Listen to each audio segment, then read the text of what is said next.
Hi everyone, it's Kunihiro. Thank you for coming back to my kitchen. Today I'm going to show you how to make a quick and tasty chicken and vegetable stir fry. This dish is easy to make and packed with protein and nutrients. It's perfect for those days I want to eat healthy without spending too much time in the kitchen. So let me show you how to make it. First, I'll show you the ingredients needed for the chicken preparation. So here, I have 300 grams of skinless chicken breast, 1 tablespoon of soy sauce, 1 tablespoon of sake, 1 tablespoon of potato starch, and some salt. And for the vegetables, I have about 200 grams of cabbage, 1 green bell pepper, half a carrot, 60 grams of bean sprouts, 2 cloves of garlic, and 10 grams of fresh ginger. And for the sauce, I have half a tablespoon of soy sauce, 1/2 tablespoons of oyster sauce, and 1 tablespoon of sake. For seasoning, I'll use salt and black pepper, and at the end of the cooking process, I'll thicken the sauce with potato starch. So I have half a tablespoon of potato starch and 1 tablespoon of water. Alright, let's start by preparing the chicken breast. Some of you may already know this, but the chicken breast can be separated into 3 parts, each with the grain running in a different direction. So slicing against these grains helps the chicken remain tender even after cooking. First, let me cut it into 3 parts.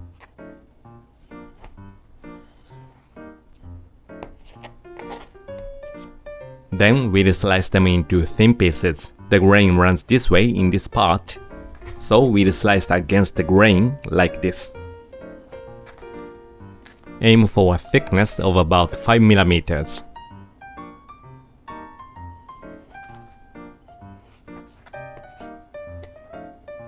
In this piece, the grain runs this way, so we'll angle the knife this way and cut.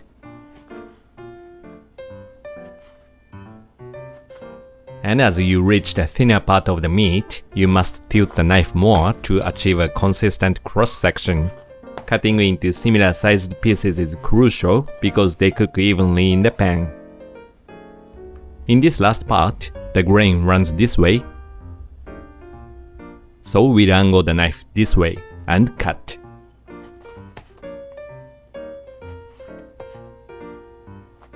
And once again, as you reach the thinner part of the meat, be sure to tilt the knife a little more and continue cutting. Next, transfer the chicken pieces into a bowl, ensuring they are in a single layer like this. This way, you can easily see how much salt you are applying when seasoning. Then sprinkle 2 pinches of salt over the chicken pieces. Please imagine you are applying the second pinch to the other side of the chicken, so it's the same as seasoning both sides of the chicken pieces. After that, add 1 tablespoon of sake to eliminate any unwanted chicken smell and to help soften the meat. Then add 1 tablespoon of soy sauce to give the chicken a nice soy sauce aroma. Then please rub everything in thoroughly.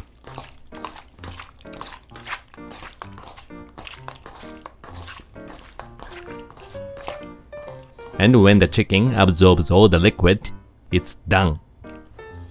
So set it aside and let it marinate for 10 to 15 minutes. While waiting for the chicken, we'll finish the rest of the preparation.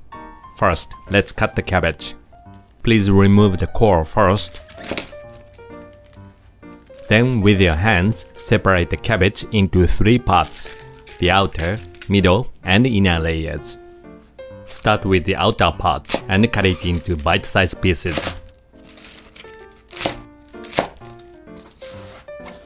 Next, take the middle part and cut it into bite-sized pieces as well.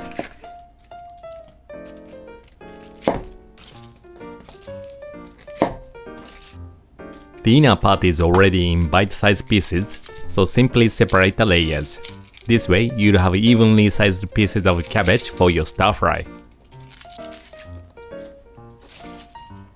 After cutting, separate all the layers, so they will cook faster in the pan. If you find any thick hard stems like this one, please remove them. as these parts take much longer to cook compared to the thinner parts. But don't throw them away, you can still use them by slicing them thinly.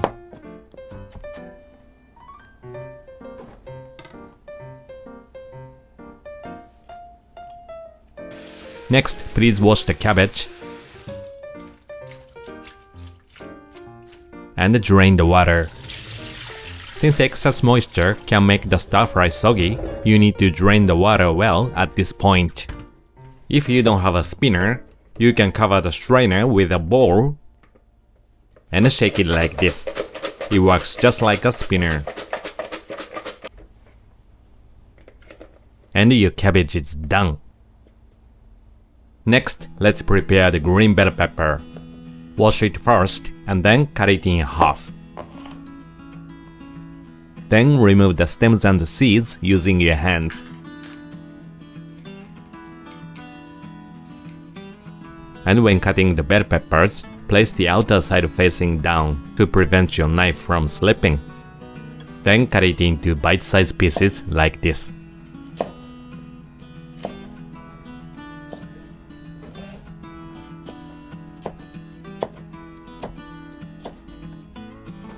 Once done, you can keep them together with the cabbage, since we'll add them to the pan at the same time. Next, wash the carrot and cut off the top end. You don't have to peel the skin.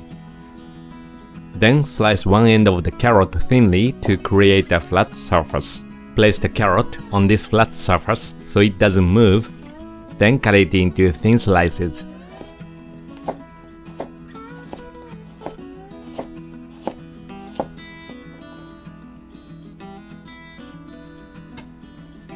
Then line them up like this. Exclude the end pieces since they are a little slippery and cut them into thin strips.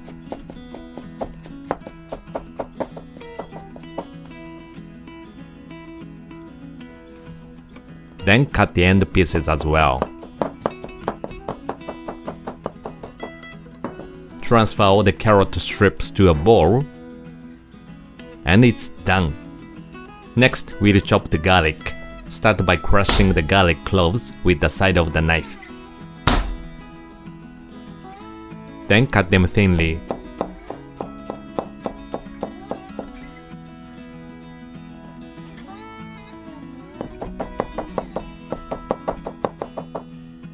Gather them and cut them again to make a rough chop.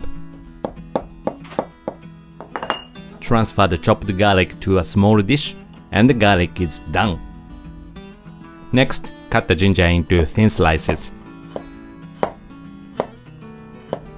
Then line up the slices and cut them into strips.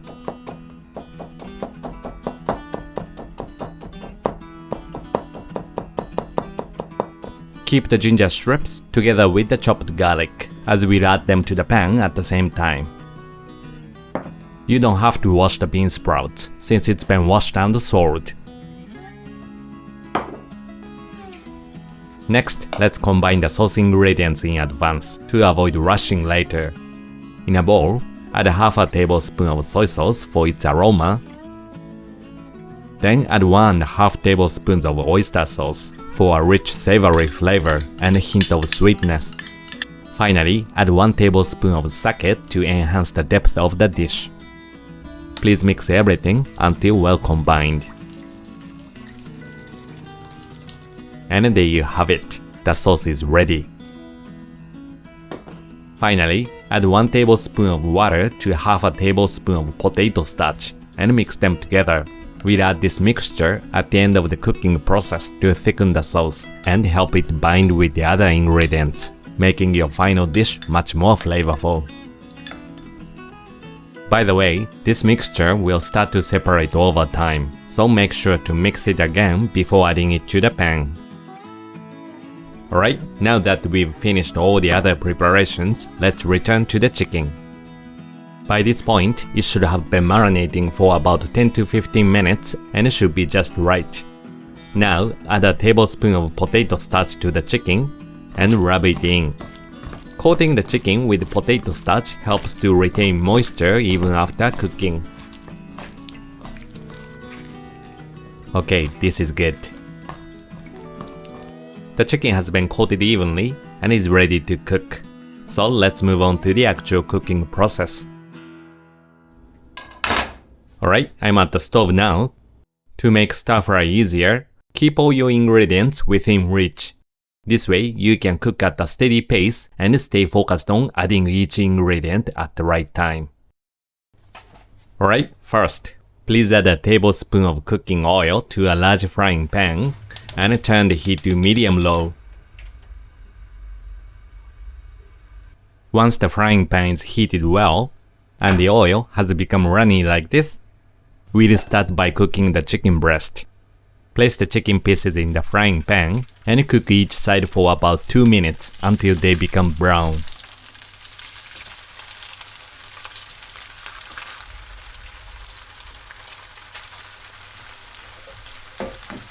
Once you've placed the chicken pieces in the pan, be sure to separate them, as the potato starch coating can cause them to stick together.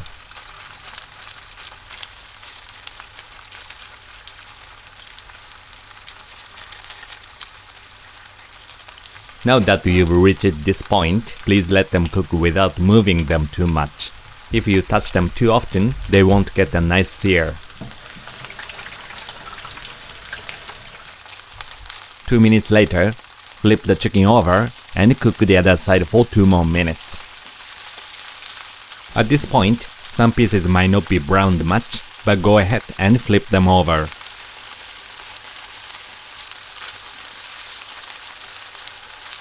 After flipping, you can move those less browned pieces to the center of the pan, so all the pieces will cook evenly.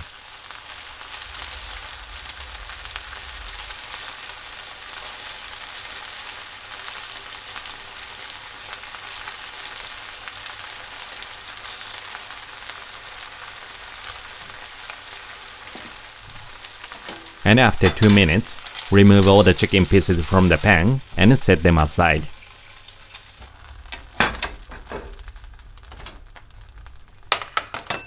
Now we'll cook the vegetables using the same frying pan. So please add another tablespoon of cooking oil and increase the heat to medium. Then add the carrots. We'll start with the harder vegetables and then cook the softer ones. Please saute the carrots until they start to soften a little. It takes about 1 minute.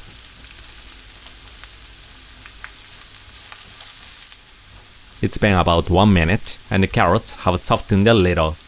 Now please add the chopped garlic and the ginger strips to the frying pan.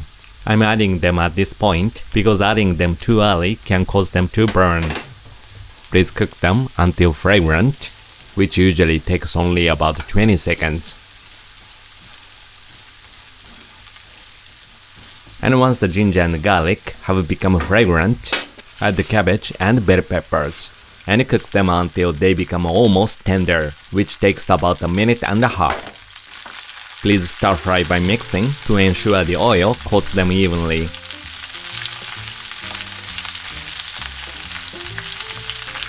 Tossing the vegetables occasionally can help as well. Just be careful not to overdo it, as that can lower the pan's temperature and extend the cooking time, so you can toss them every 20 seconds. After about 1.5 minutes, when the cabbage and the bell peppers are almost tender, please add the bean sprouts. Immediately after, season the vegetables with 2 pinches of salt to enhance their flavors.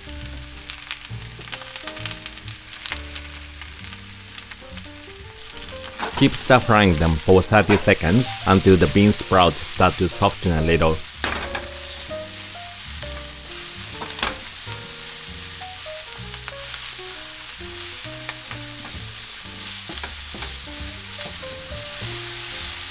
After 30 seconds, when the bean sprouts have started to soften a bit, put the chicken pieces back into the pan.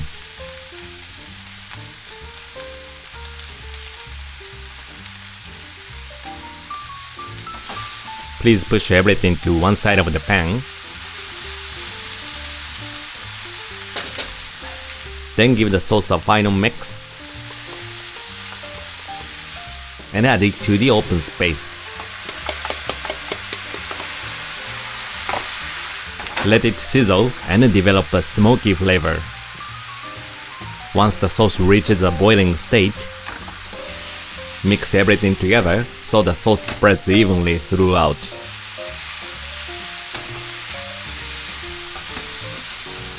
You can toss them a few times here.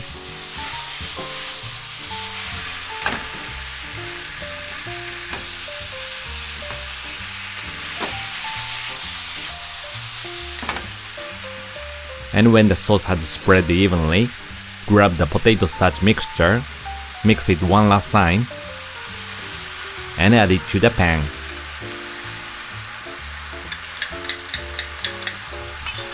Then quickly mix and toss everything until the sauce thickens and all the ingredients are well coated.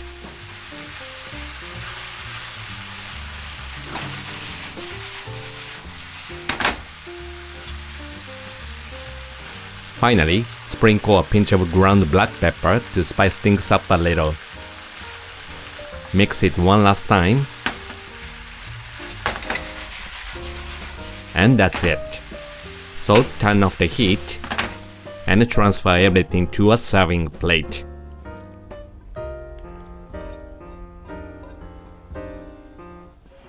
And there you have it. Your delicious chicken and vegetable stir fry is done.